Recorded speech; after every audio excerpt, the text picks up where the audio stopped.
Sup you guys, subscribe कीजिए Jack Dyer channel को और लाइक कीजिए इस वीडियो को।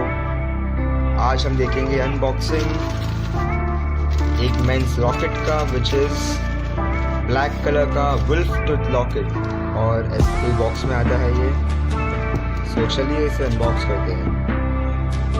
सो ये कंपनी की ब्रांडिंग येलो काइम्स। मैंने ख़रीदा इसे 150 रुपीज़ में $2 को Amazon.in साइट से मेरी इंडियन सेल में। बहुत ही अच्छी चीज़ है ये। वो पैकेजिंग तो देखिए, और ये ऐसा कुछ आपको अंदर मिलेगा इसके। वाला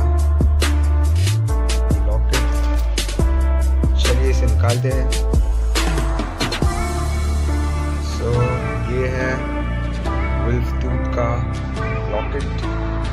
इसकी एक्चुअली MRP थी 1000 रुपीज़, बट सेल में इसे खरीदा 150 रुपीज़ में, यानी $2 के लिए। बहुत ही बढ़िया चीज़ का है ये। आई थिंक प्लास्टिक ही होगा, बट अच्छा है ये। प्रीमियम फील आता है इसमें। और ये जो आपको दिख रहा है ऊपर, ये एडजस्टेबल है, छोटा बड़ा होता है इन दोनों चीज़ों से। सो कोई भी साइज़ का मतलब आप एडजस्ट कर सकते हैं आपके नेक लेंथ के हिसाब से, और अच्छा दिख रहा है बहुत।